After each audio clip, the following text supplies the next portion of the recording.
This is a Now Magazine podcast.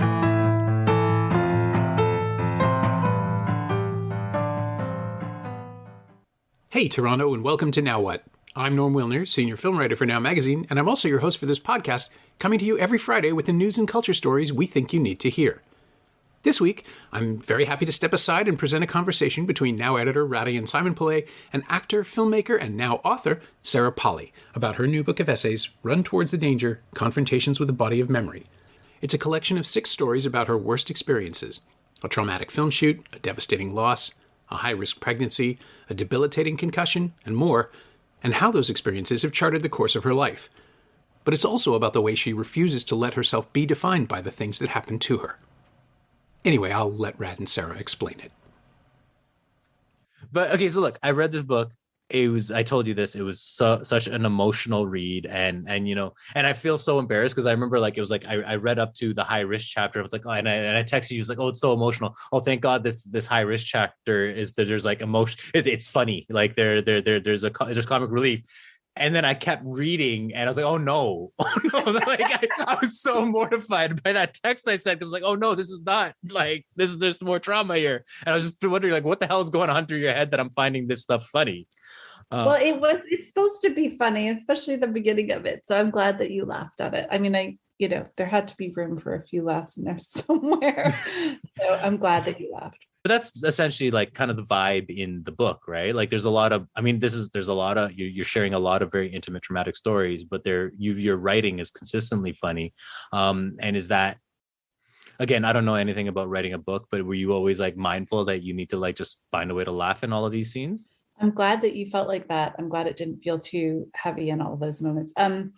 Yeah, I mean, I think that's, I don't think you can survive things, and that if you have a certain amount of trauma in your life, I don't think you can survive it unless you have a sense of humor about it, at least some of the time. I mean, sometimes a sense of humor can be a way of kind of repressing or denying how deeply something is felt, but I think it can also be a life raft. And so I've certainly, and I think I was raised that way. I actually feel like that's one of the things I liked the most about growing up in my family is like, you're allowed to laugh in the biggest moments of tragedy. Like literally at the moment of tragedy, you're allowed to make a joke about it.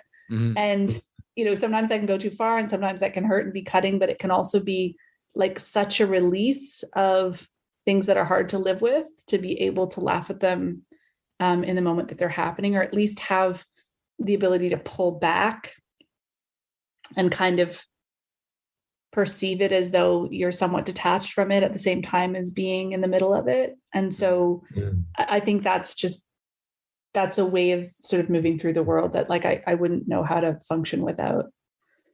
But then you just reminded me of the flip side of that, where it's like, okay, yeah, but you can use comedy as a way to deny what's real or deny the reality of it, right? Because this goes back, which I've done that as well. It's addressed in the book. Like you've made a joke out of this really traumatic incident to minimize, and it's actually like it's something you talked about in one of our very first interviews when we were talking about sexual abuse in the film industry. And you wrote about it in the New York Times afterwards, where you had this party story. You had a gathering with other women where you all talked about how you told these funny jokes or funny stories. Was that referring to the same thing that's in the book, like where you told funny stories and you realized you told funny stories of deeply traumatic events to kind of suppress them? Yeah, it's maybe partly suppression. It's also maybe to normalize them. It's also maybe to make them easier to live with. It's to minimize them for yourself and for others. Like, I think there are a million reasons why we turn, traumas into funny stories. I think some of it's survival and some of it is maybe repression, and some of them is maybe kind of healthy in a way of living with things. In the story that you're referring to in the book, which was, after, a really traumatic and terrifying encounter with someone, I turned that into a funny party story about my worst date ever, because that was a lot easier to live with than the complete confusion and fear that the experience had left me with. And I think lots of people do this. I mean, I think a lot of people kind of mutate trauma into something they can relate, and in doing so kind of minimize the trauma. I mean, we were talking about that traumatic incident, and I guess we could name this like, like the chapters in your book deal with, losing your mother, deals with your relationship with your father. It deals with the traumatic incident with Terry Gilliam. It deals with Jian Ghomeshi and this incident with that. And these are all, and also your high risk pregnancy. Is there something scary about doing this? Yeah, it's really scary. I mean, I think though, what was strange about this book is it kind of formed itself. Like, I don't think there was ever a moment where I was like, okay, this is it. I'm going to sit down and write a book and I'm going to expose all these things about myself and I'm just going to do it. I mean, the essays were sort of writing themselves over many years. Some of them took decades to write. I would abandon them and go like, I don't know how to tell the story, but also why would I ever want to share this? But I would keep coming back to these essays periodically throughout the years. And eventually they just like, it just sort of felt like it was propelling itself into this form and into this book where they were sort of all these essays I'd been writing, although they were about very different things, had this kind of connective tissue of this relationship between the past and the present, and the way the past was coming up through the present and the way my present life was informing my relationship to my memories and my past. And so I suddenly realized that though they were about these different parts of my life, they were all kind of talking about the same thing in a way. And then I had this really debilitating concussion, and it on and off for 3.5 years. And the thing that got me better was this, treatment. This amazing doctor, Dr. Mickey Collins, who's, he said to me in our meeting, if you remember nothing else from this meeting, I want you to remember this: run towards the danger. And that means all of the things you've been avoiding because you have a concussion and because it hurts too much, you have to do them. And you have to do the things that bother your brain the most. And for the first 3 weeks, you're going to hate me. And then after that, you're going to see real improvement because your brain can't do the things it's been avoiding. Yeah. So I kind of had to do, there was a lot of like accommodating my life to make this injury, make room for it. So there was a lot of dimming of lights. There was a filter on my computer screen to cut the blue light. I couldn't be around a lot of people for very long, or I'd get like a crushing headache and want to throw up. I didn't go grocery shopping very much. Usually my husband would do that because like the noise and the light and the stimulation was so painful. And overnight, I became the person who had to confront all those things and do all those things. And it was this crazy project to just run towards the stuff that you were most afraid of because it could hurt you. And when I saw what the results of that were, and I just want to be really clear, like if anyone's listening to this who has a concussion, it was supported by very specific physical and vestibular exercises. Like it's not just something you go and do. Like I was given a very specific treatment plan. So I don't think my treatment plan is like the same for everybody or even what they would be given by this doctor. But for me, just the paradigm shift of moving towards the things that scared you and not treating anxiety as a sign that you shouldn't do something was huge. And so it's really affected the way I was looking at what I was writing, instead of looking at it as, wow, if I could ever finish that essay, I'd be really happy to have that in a shape that I could process and absorb. And like, it would be amazing to share that one day, but there's no way I'll suffer the consequences of having to talk about that story, have people know that story about me. And I haven't even processed it myself to sort of change that to going, you know what, like, I think this is just a move forward kind of situation. And yeah, it's going to be really hard and it's going to be really confusing and it's going to be painful, and that's okay. Like, that's not a reason to not do something. And ultimately I felt like these were stories I really wanted to share. And like, also just the experience of realizing that, this whole concept of memory working one way as opposed to two ways, like having been aware my whole life that my past experiences were informing how I was living was like very obvious and clear to me. And I've done lots of therapy and I'm really aware of how my childhood is, guiding and directing me in ways that are both desirable and undesirable. But this new experience I was having, that my present life, when I was having experiences that would go another and hopefully better way than they did in the past, that was affecting my relationship to my memories and even what those memories felt like or how I remembered them. That felt like a real revelation to me. And I started to get really interested in a conversation that might happen if if I could bring myself to share these stories. And I just feel like it kind of formed itself into a book. And then I was like, now I have this book. I can either try to publish it or not. And for a while I was like, maybe not. And then I remember sending it to a few people and then going, yeah, there's no reason to. Like, I'm happy to keep this to myself. And then I gave it to Nicole Winstanley at Penguin.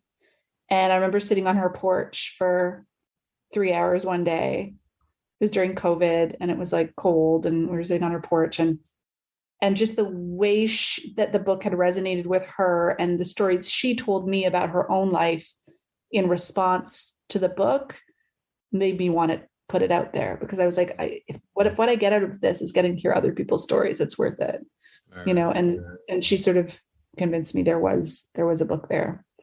I mean, okay, that feels like such an incredible shift to me, because like you've always struck me as the most private person. Like, you're revealing things here that you swore us to secrecy to years ago, and then you're like, and it's like, and all of a sudden it's all coming out now. And it's like, no, but then like, so there's this weird dichotomy where it's like, on the one hand, Sarah's the most private person I know. On the other hand, she's now being called, the New York Times is saying she likes to overshare, and maybe that makes sense. Because I mean, I should have always known that, because the stories we tell, you're oversharing it, right? But have you ever considered that? Has that always been a Sarah thing, where like one day I'm going to be like, no, but not revealing a damn thing, and let me just put it all on the world now? Okay, well, here are the distinctions I would make. I would say that, like, do I want to be like an intensely public figure? Not really. Like, in general, no. But don't you feel that, like, in the interactions you and I have off the record, like, I'm not a private person at all. Like, with people, with someone who's in front of me, like, I'll tell you anything. Like, I really don't have secrets. And I've just never been someone who needed to guard my secrecy that much with people I actually knew. I also think, as you were just talking, I kind of realized something that I've never put my finger on when you said, you told us not to tell these stories and now you're telling them all. I think, the same thing happened with Stories We Tell, right? Where there were a lot of fucking overly decent film journalists in this country who kept that secret for me for years so I could make that film and tell it myself. And I think what I realized when you were speaking is there's a difference between being okay with other people telling your stories and you telling them yourself. And so I think I've always been okay telling them myself. And I've always been uncomfortable with other people telling them. Mm-hmm. So it's like, I'm not private, but I want it to be my voice. I don't want it to be filtered through somebody else's. So, I felt like David Scott did this amazing job with that piece that he wrote about the book. And like, I was really, really conscious of like how thoughtful he had been about how he ordered the stories and what he talked about and how he talked about it.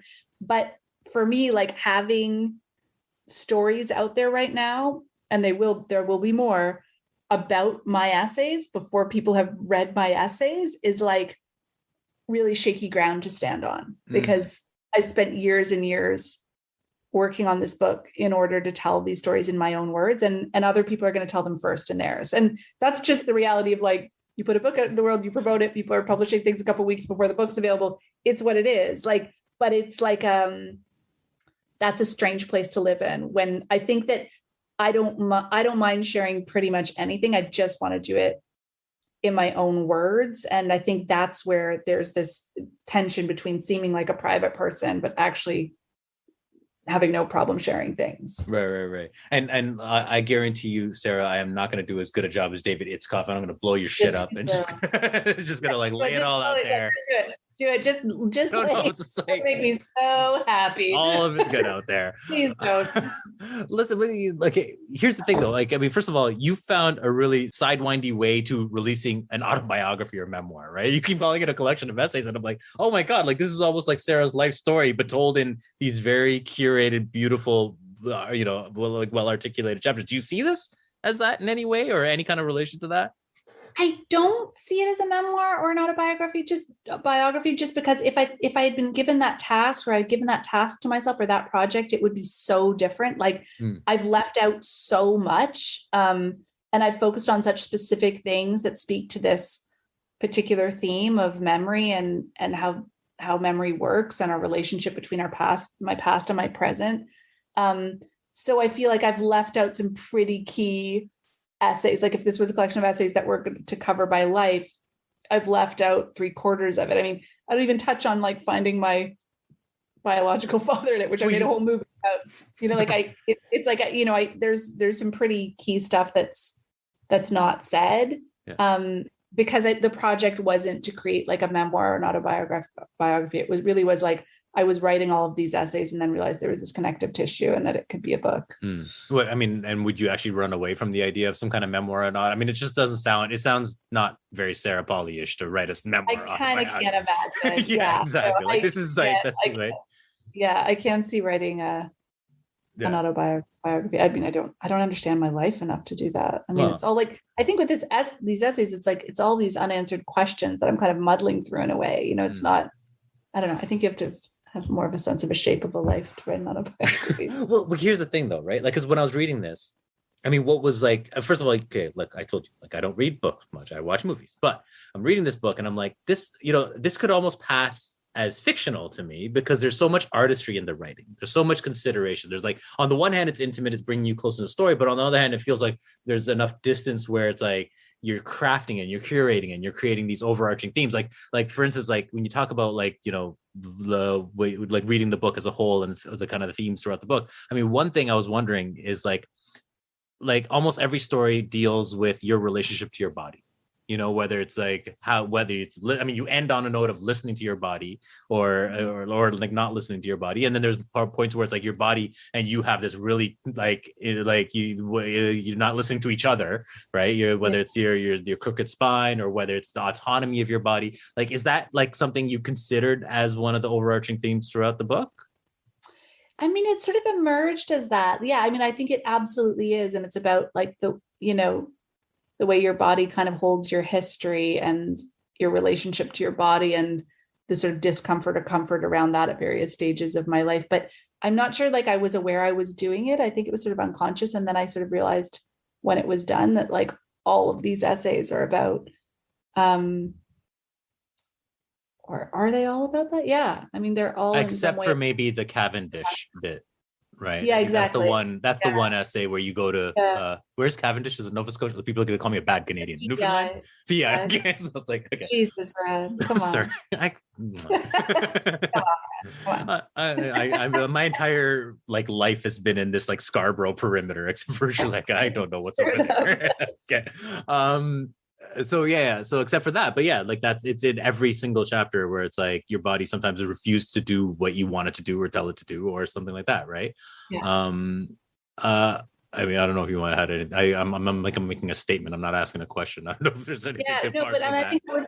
I think I was constantly aware that my body was stopping me from being able to do what I wanted to do or live the way I wanted to live, or that my body made me vulnerable or at risk, or, you know, like it was like this very shaky relationship I think I've had with my physical body until I was a lot older. And now I don't feel that anymore. I feel like I finally sort of have a degree of trust in my body and like that it's strong and it's solid and it's full of energy. And like, you know, it's like, but that's a new feeling. I mean, I think it's always felt like this weak link for me. Yeah. But I mean, like going back to like kind of having these themes that are explored throughout the book, whether it's your body or whether it's memory or, you know, I mean, and one of the lines, even speaking of that, I think the PEI chapter where you talk about like living in this moment and already seeing it in 8mm because it's already feeling like a memory, like the way you process time, these things like, and there's running themes throughout your book. Does it take, because I know nothing about writing like this, do you feel outside of yourself when you're writing that, or are you in the moment? Like, is that like, do you almost feel like that's another Sarah Polley and you're writing about her as a fictional character, even though it's you? I mean, I think with like a lot of these essays, I was writing them in my head as the things were happening. Do you know what I mean? Like I was like, you know, that PEI essay, I was making notes for that whole trip in PEI. It would be like in the middle of the night, I'd wake up nursing the baby and write down a few notes and just know that there would be a time in my life where I'd have the space and time to turn that. Like I kind of knew it was something that I was living that I needed to capture or tell the story of, but I knew I also wasn't ready to do that. So there were a lot of sort of notes taken.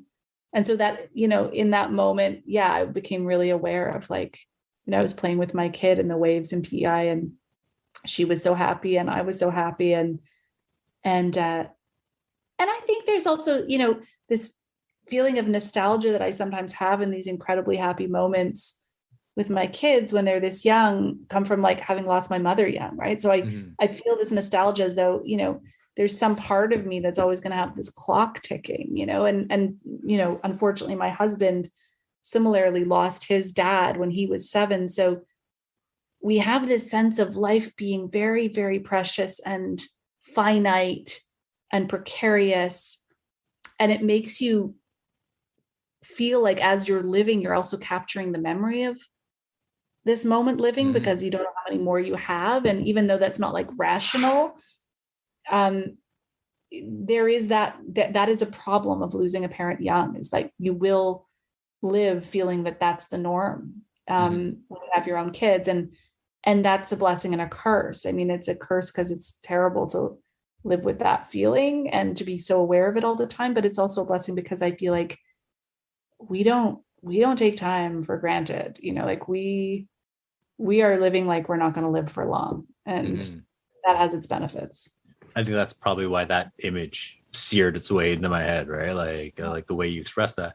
But then, okay, now talking more about the artistry thing. I mean, I think like one of the big things I was kind of just blown away by is, again, in the opening chapter, is the way you're processing this character you played, Alice, from Alice Through the Looking Glass, and you know, part of what was what I wanted to jump into that whole chapter. I mean, so to talk about that chapter, you're talking about this period of your life where you were dealing with this crooked spine, where you were avoiding the medical treatment for it, where you were on stage playing Alice at Stratford, Alice in this adaptation of Alice Through the Looking Glass, and where you were discussing your absolute like familiarity with the material because your own father loved it, and also exploring the relationship between, is it Lewis Carroll that he went by, or Carroll Lewis? Yeah, Lewis Carroll is his pen name, and his real name was Lewis Dodson. Charles Dodson. Charles Dodson. Oh shit. Okay, sorry. Okay, Charles Dodson, and he had this pedophilic or possibly pedophilic like attraction to Alice Liddell, the real life woman. What really struck me about that chapter and just like the beginning, almost as I was like, oh yeah, this definitely sounds like Sarah, is your empathy for him, for the Charles Dodson character, right? And I mean, I guess I want to talk about that because it's like, it's, you know, I think you know, in the stage play, nobody wants to depict the impropriety that, or the suggestions you said during Stratford, nobody wanted to depict those undertones, but you felt it should be grappled or pronounced in some way. And I feel like that, I mean, nowadays, especially when you look at movies and television, the conversations we have nowadays, people don't want to even acknowledge this stuff, right? They don't want to acknowledge these undertones. They don't want to acknowledge that these complicated feelings can exist. And I mean, I want you to take over on this conversation here. Like, I mean, were you thinking about that? Like, just about like what art is like nowadays and how no one will ever try and depict that character or tell that story now? Yeah, I mean, it's really complex. I mean, I think in terms of the Stratford production in 1995, like, you know, that was their big show for kids. Like, that was their show that they were doing to draw in families. So, like, you know, even though my teenage self was like, this isn't authentic, like this, there should be like, you know, Alice should be bratty and there's weird sexual tension with the White Knight because it's based on her and Lewis Carroll. And like, you know, even though my teenage self felt all those things, you know, as an adult looking back, it's like, I mean, really, like, are they going to put that in their family show for kids? Like, I don't actually think that would have been a very good idea. But I do think that within those pieces of writing, it's, you know, because I went back and really dove into them and had to research them and, you know, like go back into those texts and also really look at as much as I could of, you know, just biographical information about Lewis Carroll and Charles Dodson and his relationship with Alice Liddell, who Alice is based on. I mean, it's pretty complex stuff. And when you look at the Alice books themselves, like, it's not hidden. It's not like subtle. It's very, very clear that there are really complex, difficult things bubbling up to the surface in most scenes of Alice Through the Looking Glass and Alice in Wonderland. and it's disturbing. Like, I mean, they're genuinely disturbing stories. Like, I hated them when I was a kid because they disturbed me so much. And I think I was picking up on this energy of something's not right here. Something's dissonant between like the picture of this storybook and this children's book and what the author is actually bringing me or evoking in me when he's writing. So I think it's really complex. It's really complex material. I'm certainly not the first one to talk about this, but it was really complex to be 15 years old and like quite a precocious 15 who was like, had lived quite a lot, was mostly living, you know, pretty much on my own by that point, you know, had a language around sexuality, to be playing this very young Alice in this very innocent way when I kind of knew what the undertones of that story actually were. And it created this sort of dissonance in me that was, you know, a bit of a powder keg. But the thing is, though, like, I mean, even when you write about that, you talk about how disturbing it is, and you know, like, and how these are disturbing undertones, but you still write with empathy for Charles Dodson, which I don't know that a lot of people are capable of having empathy for someone who is a predator or predatory, right? Like, and when you write about, I mean, because this is the thing, it's like when we, you know, in the post Me Too era and everything, there's this, you know, like at the rapid jump to canceling people out. I just remember that like nobody ever really talks about rehabilitation or empathetic. Nobody has these conversations with sort of some empathetic view about healing. I do remember you did though, about like what, like, I mean, what if there's a better way to like make people accountable for this, right? I mean, is that, I mean, do you see that?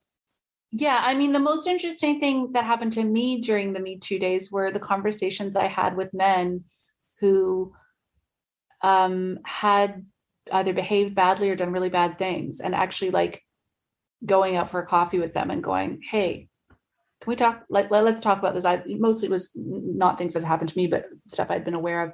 And what was most interesting to me was, and most hopeful to me about the Me Too movement, was that there were some, not all, and probably not the majority, but there were some men taking real stock of how they had behaved, who were staying up late at night, going over behavior that they now saw differently. And, you know, we can maybe just be really angry they didn't see that earlier, but I kind of feel like I'll take those moments whenever they come. I think it's amazing that if like the conversation around Me Too led people to really examine themselves and shift themselves and be able to like say, you know what else I did? I did this.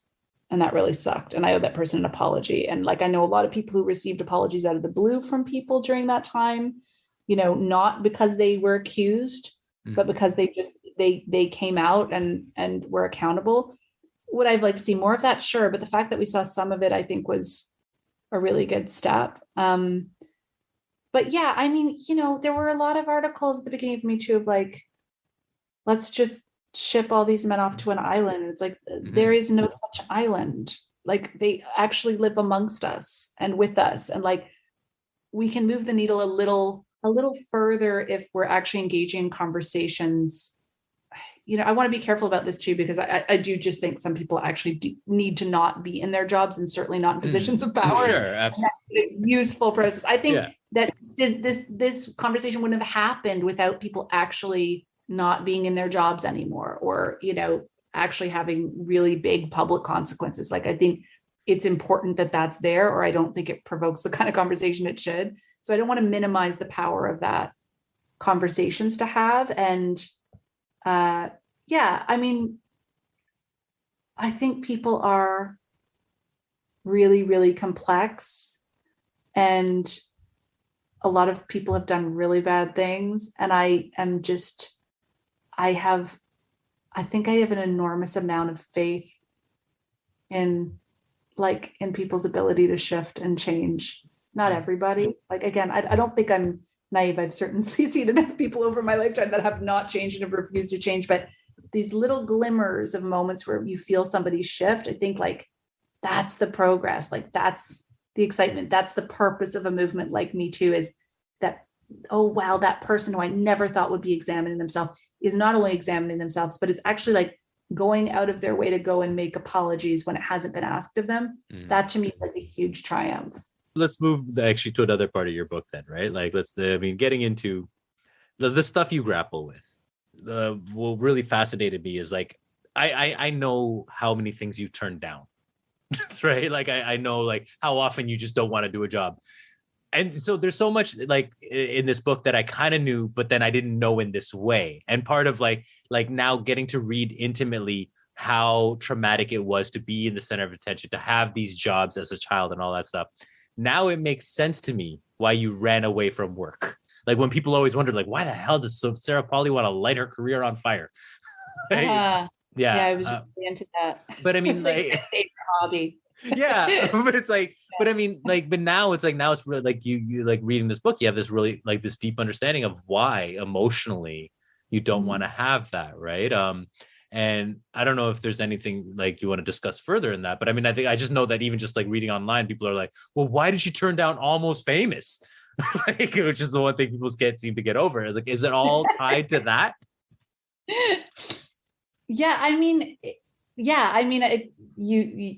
Your assessment is correct. I think, I felt so trapped in being a child actor and so like it was a prison for me, like having to be on a set every day, that it was really hard to shake that feeling, even when I was choosing it as an adult or as a young adult. Like it was really hard to shake some sense that this is something I am beholden to. It's not something I've chosen. And so I kind of dragged a lot of stuff from my child along with me into adulthood, which, a lot of us do.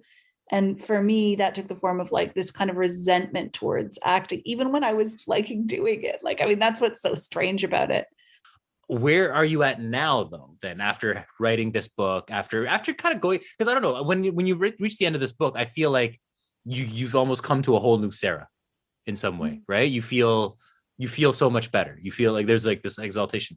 Are you going to start acting? Are you going to start like saying yes to the things that you've been saying no to, run towards the danger? Ask. It's funny to ask. Like literally in the last few weeks, I've been talking to someone about potentially acting next year, which is like really weird because it's the first time I've considered it in forever.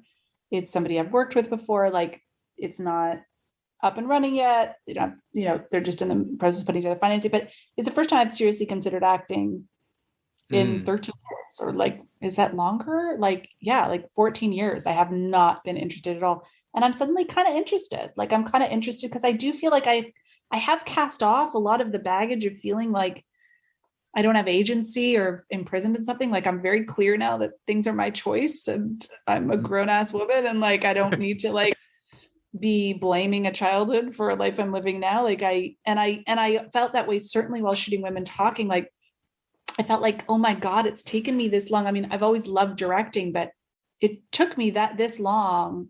And I think writing this book helped to like look around a film set and go like, I have the best job in the world. Like, I am so grateful to be here. I cannot believe I get to play make believe with like the most talented people in the world. And like people are paying money for us to do this. And like, I just suddenly I felt like my hair was blown back every day by the absolute stunning luck and privilege of the job. And I do think there's like a certain amount of stuff I had to shed to like kind of see it clearly, because it was so shrouded in all this shit I was carrying around from, feeling trapped in this industry from a young age. I hadn't sort of like fully appreciated how lucky I was to be here and to be doing this now. Thanks to Rad and Sarah for having this conversation. You can find the shorter version of their interview in this week's paper or online at nowtoronto.com/culture. Now What will be back next Friday. Until then, keep an eye on nowtoronto.com for news and culture as it happens, and email us at web@nowtoronto.com with questions or comments. Wear a mask, keep your distance, and please get your booster. I'll see you soon.